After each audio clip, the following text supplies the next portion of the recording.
वक्रतुंड महाकाय सूर्यकोटिसमप्रभा निर्विघ्नं कुरु मे देव सर्वकार्येषु मंगलम भगवान विष्णु मंगलम गरुड़ध्वज मंगलम पुंडरीकाक्ष मंगलाय तनो हरि शंकर शंकर हर हर शंकर शंकर शंकर जय जय शंकर शंकर शंकर हर मंगल भवन या मंगल हारी माँ जपते ही देखिए हमेशा हम आपसे कहते हैं कि शिव पुराण का कथा ही भेजते हैं। एक घड़ी आधे में अगर थोड़ा सा भी शिव पुराण कथा आप लोग अगर सुन रही हैं तो उसी में आप लोग का सबका कल्याण हो जाएगा। देखिए एक दिन पार्वती भोलेनाथ कैलाशपुर पर बैठे थे तो हमेशा संध्या सवेरे देखिए नंदी को बुलाते हैं और पार्वती माता को लेते हैं और नंदी से बैठ के विचर के घूमते थे। एक दिन घूमते घूमते जंगल गए तो भोलेनाथ को एक पेड़ था उसका ठोकर लग गया तो पैर में से खून निकलने लगा। पार्वती अपनी साड़ी फाड़ के भोलेनाथ को पैर में बांध दी। अब वो पेड़ को भोलेनाथ ने कहा कि पेड़ तुम खूब बड़े हो जाओ। अब वो पार्वती भोले की प्रहलाद से तो आपको चोट लगा है, इसको आशीर्वाद दे रहे हैं खूब बड़े को जा। कहें हाँ पार्वती, कहीं इसका क्या मतलब, कहीं इसका रहस्य है पार्वती, बाद में तुम अभी नहीं समझोगी। अब भैया क्या हुआ कि कहे कि तो लोग चले आए तो पार्वती जी से भोलेनाथ कह रहे हैं देखो पार्वती यह कलयुग है, कलयुग में लोग किसी का मकान, किसी का घर, किसी की सुंदर पत्नी, किसी का बेटी देख के लोग मोहित हो जाएंगे, ललायित हो जाएंगे, क्योंकि कलयुग है। कलयुग में कभी किसी का भला लोग नहीं चाहेंगे।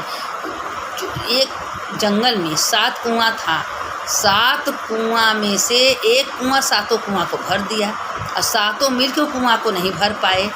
तो पूछने लगे कि आखिर इसका क्या रहस्य है। पार्वती माता पूछनी भोलेनाथ इसका क्या मतलब है कि ये 7 कुआं देख रहे हैं, एक कुआं 7 को भर दिया लेकिन इस 7 कुआं मिलके कुआं को नहीं भरा। तो कहें पार्वती इतना तुम नहीं समझी? कहें नहीं प्रभु हम तो नहीं समझे। कहें कि ये कलयुग है, कलयुग में एक माँ बाप 8 बेटे 10 बेटे बेटियाँ सबको पालेंगे, पोसेंगे, खिलाएंगे, पढ़ाएंगे, लेकिन ये 7 बेटा मिलके 7 बहू मिलके माँ बाप का पेट नहीं भरेंगे, माँ बाप का कदर नहीं करेंगे, माँ बाप का इज्जत नहीं करेंगे। यह कलयुग है, आप तीरथ व्रत करने मत जाइए। अगर माँ बाप का कदर कर ली, माँ बाप का इज्जत कर ली, माँ बाप के चरण पैर छू ली तो आपको पूरा तीरथ बैठे बैठाए मिल जाता। बड़े भाग्य से माँ बाप छत्र छाया में जिनके रहते हैं उनका पुण्य रहता है, लेकिन माँ बाप का लोग कदर नहीं करेंगे, माँ बाप को सबसे बड़ा दुश्मन मानेंगे। यही माँ बाप हमारे दुश्मन और सब हमारा हित है। जो उनका दुश्मन रहेगा वो हित हो जाएगा, जो हित रहेगा वो दुश्मन हो जाएगा। तो एक भाई भाई को देखने नहीं चाहेंगे, उनकी पत्नी किसी को नहीं देखने चाहेंगी, वो सोचेंगी उसका परपट्टी हमारा हो जाए, उसका हमारा। अरे ये तो सोचना चाहिए। भोलेनाथ पार्वती जी से कह रहे हैं कि पार्वती हम ज़्यादा दिन का ज़िंदगी भेज के नहीं देते, किसी का 100 साल, किसी का 90, किसी का 60, किसी का 25, किसी इतने रहना है। सबको तो शिवलोक में आना है। तो लेकिन इन लोगों को समझ में कुछ आता नहीं, मार पीट झगड़ा लड़ाई लेना देना, और जो कि पृथ्वी पर कुछ भी अपना नहीं है। तो कहे हाँ भोलेनाथ। अब एक दिन ऐसे करते वो पेड़ को अहंकार हो गया, क्योंकि पेड़ सबसे बड़ा हो गया। जितने जंगल में वृक्ष थे सबसे पेड़ वृक्ष हो, लेकिन उसको इतना अहंकार हो गया अपने पेड़ पर किसी को बैठने नहीं देता था। कोई चिड़िया पक्षी बैठती थी तो उसको गिरा देता था, उसके बाद से कोई छाँ लेने बैठते उसका पत्थर झाड़ देता था। तो उसको इतना अहंकार हो गया। कुछ दिन के बाद उसका अहंकार इतना टूटा कि जड़ आनी पानी आई और जड़ से उखड़ गया। उसी समय माता पार्वती भोलेनाथ फिर गए जंगल में। तो कहें अरे भोलेनाथ क्या हुआ? वही तो पेड़ है जो पेड़ को तो आप आशीर्वाद दिए थे। तो कहें तुमसे क्या कहे थे कि अहंकार घमंड एक दिन सबका चकने चूर हो जाता है। ये बताइए रावण का घमंड हुआ, रावण ने बहुत विद्वान, बहुत पैसावान, सोने कलंक का उसका घमंड टीका, कुंभकर्ण का घमंड टीका, शिशुपाल का घमंड टीका, किसी का घमंड नहीं रुकता है। अहंकार ने आपके पास अगर भगवान कहते हैं पार्वती हम अगर धन सबको देते हैं, अगर धन सत्कर्म में लगता है, सत्संग में, पुराण में, शिव पुराण, भागवत गीता कथा में लगता है, दान में, धर्म में, कोई ब्राह्मण भोजन में, तो उसका धन बढ़ता है, घटता नहीं। दान देने से कभी धन घटता नहीं है, और कुकर्म करने से धन घटता है। अब कोई कुकर्म कर रहा है, चोरी कर रहा है, बदमाशी कर रहा है, बेसेगामी कर रहा है, शराब, उसका धन घटता है, उसके घर में धन नहीं टिकता। अगर जो अच्छा कर्म कर रहा है, स्नान दान जप तप पूजा पाठ, अगर आपके पास जितना उतने सामर्थ्य में, जैसे आपके पास 10 रुपया तो 1 रुपया तो निकाल ही सकती है ना। और आपके पास 1000 रुपया तो 100 रुपया निकाल दीजिए। भगवान नहीं कहते हैं कि सब हमको दीजिए, लेकिन अच्छे कर्म में भगवान को क्या चाहिए। देखिए भोलेनाथ पर सीखना चाहिए। भस्म लगा के कैलाश में बैठे रहते हैं, रुद्राज के माला पहन के, तो क्या उनको चाहिए, लेकिन अपने भक्तों को भर भर के देते हैं। एक चोर मंदिर में खाली गया और अपना गमछा जला दिया, खाली जला के चोरी करने, उसमें भगवान प्रकट हो गए। एक चोर गया चोरी करने के लिए शिव जी के ऊपर चढ़ गया, उस पर भगवान प्रकट हो गए। घंट चुराने के लिए भगवान कहे नहीं पार्वती, तो अपने आप को हमको चढ़ा दिया। सब तो पस्त्रम पुत्रम फलम स्वयं चढ़ाता है, तो अपने आप को चढ़ा दिया। तो बताइए क्या कमी है, भोलेनाथ क्या नहीं देते हैं। आज भगवान दुनिया में भेजे हैं तो खाने को दिए हैं, पहनने को दिए हैं, रहने को जगह दिए। तो भगवान कहते हैं कि जो अपना मेरा नाम लेते सारा काम करता है वही सीलोक में आने के योग होता है। अब पता चले कि हम सब कुछ को दिए हैं और वो मेरा नाम ही नहीं लेता। सबको तो मैं बकरी मती मैं करता है। जो बकरी मती मैं करता है वह बकरी मती मैं करते ही रह जाता है। वह कभी नहीं इस लोक बना पाता न परलोक बना पाता है। अरे वो पुनर्जन्म में कुछ अच्छा कर्म करता है तो उसको धन दौलत पैसा घर द्वार मिलता है। अगर वो बुरा कर्म करता है उसका सब कुछ नष्ट हो जाता।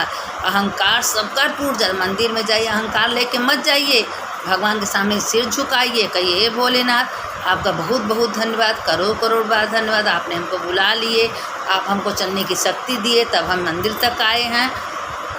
अगर भगवान को लेके चलेंगे तो भगवान आपको सारा काम कर देंगे, सब पूरा कर देंगे। और कहते हैं कि जहाँ अहंकार रहता है, मैं रहता है, वहाँ हम कभी टिकते नहीं हैं। और संध्या सवेरे भोलेनाथ पार्वती को बैठाते हैं, बैठा के विचरते हैं और सबके घर घर में जाते हैं। एक एक घर में 7-7 बार जाते हैं। जिसके घर में अच्छा काम होता है उसके घर में जाके देख के बैठ के खूब खुश होते हैं, और जिसके घर में बुरा काम होता है उनको आंसू गिरता है आंखों से कि हम ही भेजे हैं, मेरा ही बेटा बेटी है, लेकिन इतने बुरे कर्म कर रहा है कि उनको तकलीफ़ होता है। महादेव सब देखते हैं। और जो हमेशा सूतत उठत बैठत या ओम नमः शिवाय कहिए, श्री शिवा नमस्तुभ्यम बोलिए, नहीं तो हर हर महादेव कुछ भी बोलिए, कोई मंत्र बोलिए। भगवान कहते हैं बस जो मेरा नाम से उठता है बैठता है, मेरा नाम लेता है, सत्संग करता है, मंदिर जाता, वही मेरा असली भक्त है। आप खाना बनाते हैं भोलेनाथ आपकी कृपा से मेरा भोजन, आपके घर में दाल चावल आटा पिसान सब भराएंगे नहीं तो काम मुँह में जाएगा। भगवान कहते कर्म तो करना पड़ेगा, कर्म करो फल का इच्छा मत करो। फल तो हम ही हैं देने के लिए, फल भोलेनाथ देते हैं। कर्म करना चाहिए। आप चाहे भोलेनाथ को जपिए, चाहे कृष्ण को, चाहे राम को, सब एक ही देवता हैं। जैसे सोना है, चांदी सोना का कान में बनवाइए, गले में बनवाइए, हाथ है तो सोना एक ही। इसी तरह चाहे कृष्ण जपिए, चाहे राम जपिए, चाहे विष्णु, चाहे भोलेनाथ, जाना एक ही जगह है, सब एक ही देवता है। जैसे ओम में सारे संसार का मंत्र छिपा है। तो इसीलिए एक भगवान को पकड़ लीजिए और उन्हीं के नींदी उठिए, बैठिए, उन्हीं का नाम लेते रहिए। देखिए भगवान तार देंगे। भगवान कहते हैं असली भक्त मेरा वही है। वही कहते हैं कलयुग है, कलयुग में लोग दूसरों को हिस्सा करेंगे, भाई भाई से लड़ाई करेंगे, किसी का कोई देख नहीं पाएगा। सोचो अरे उसके पास कैसे इतना धन है, वो कैसे इतना सुखी है, अरे उसके पास क्यों इतना हो, इतना खुश क्यों है। अरे खुश ही रहना चाहिए। अपने कर्मानुसार सब दुख पाता है। लोग किसी का दोषारोपण नहीं, अपने कर्म का अनुसार। जब बताइए सीता माता जनक की बेटी और दशरथ की बहू राजकुमारी, उनको इतना दुख भोगना पड़ा, तो हम लोग कौने खेत के मूली हैं। हम लोग को तो भी अपने कर्मानुसार भोगना पड़ेगा। भीष्म पितामह इतने बड़े भीष्म पितामह थे, उनको अपने कर्म का फल सिर्फ सैया पर सोना पड़ा। तो ये बताइए इतना दुख ये लोग पा सकते हैं, क्या हम लोग नहीं पाएंगे। दुख भी आता तो सुख भी आता, लेकिन हाँ भगवान के नाम से सारे दुख कटते जाते हैं। एक दिन आपका खाता दुख का कट जाएगा और भगवान आपके साथ में आ जाएंगे, क्योंकि नाम में बहुत शक्ति है। इतना शक्ति है 24 घंटा आपके मुख से भगवान का नाम निकलना चाहिए। एक बुराई का काम मत करिए, किसी का बुराई मत करिए, सबका नाम लीजिए, सबका भजन करिए, कीर्तन करिए।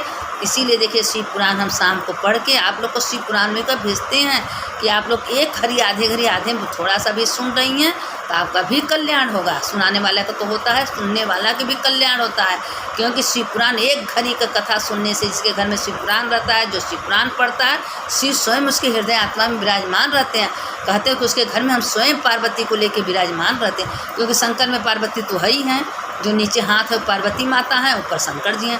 तो हर समय शंकर पार्वती एक साथ रहते हैं, कभी अलग नहीं रहते हैं।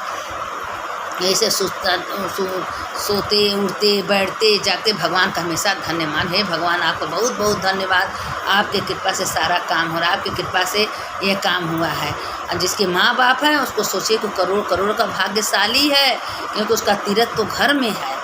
मंदिर जाइए, तीर्थ करने जाइए, अब पता चले माँ बाप घर में पड़े हैं। अरे माँ बाप का सेवत करिए और दिल से आशीर्वाद दे दिए तो आपके पास क्या नहीं हो जाएगा।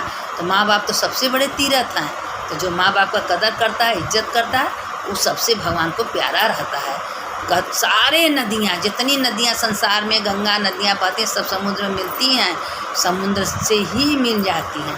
तो इसीलिए सारे पूजा जब पूजा सब भोलेनाथ में जाके मिल जाते हैं। तो जो भगवान का नाम से उठता है, बैठता है, भगवान का सत्संग करता है, कथा सुनता है, उनका जप करता है, भगवान कहते हैं वही असली मेरा भक्त है, वही शिवपुर में आने वाला है। उसे भगवान, देखिए आपके पास 4 बेटी हैं, कोई बेटा बहुत अच्छा था, आप उससे खुश रहेंगे। इसीलिए सारे संसार के बेटा बेटी भोलेनाथ का है। तो जो बेटा बेटी अच्छा रहते हैं वो भोलेनाथ उससे बहुत खुश रहते हैं कि यही तो मेरा बेटा बेटी अच्छा है कि कम से कम अच्छा कर्म कर रहा है, भगवान का नाम कीर्तन लेके मेरे लोक में ही आएगा। इसीलिए कहते हैं कि रुद्राक्ष का माला पहनिए, भस्म लगाइए। गंगा आपके घर में गंगा जी नहीं जा रही हैं तो गंगा हर हर गंगे करिए।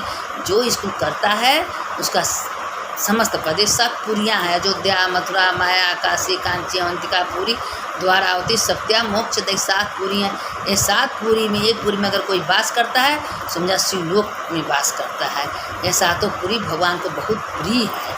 अब भगवान को 4 धाम तो है ही है। देखिए बद्रीनाथ भगवान हुआ, जो विष्णु भगवान हुआ, बद्रीनाथ में स्नान करते हैं, द्वारकापुरी में कपड़ा बदलते हैं, जगन्नाथ जी में भोजन करते हैं, रामेश्वर में पूजा करते हैं, अब वृंदावन में विश्राम करते हैं। तो जब भगवान को फुर्सत नहीं तो हम लोग किस खेत की मूली हैं। तो जीते जी उठते बैठते भगवान का नाम कीर्तन भजन करते रहिए, सबका कल्याण हो जाएगा। सुनने वाले की जय, सुनाने वाले की जय। शंकर शंकर हर हर शंकर शंकर शंकर जय जय। मंगल भवने मंगल हारी उमा जपत यही त्रिभु।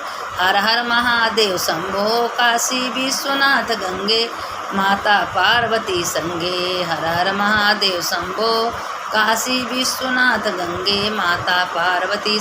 ये मंत्र जो बोलता है उसमें विश्वनाथ जी भी आ गए, गंगा जी भी आ गई, काशी भी आ गए, उसका समस्त पाप क्षण भर में नष्ट हो जाता है। सुनने वाले की जय, सुनाने वाले की जय।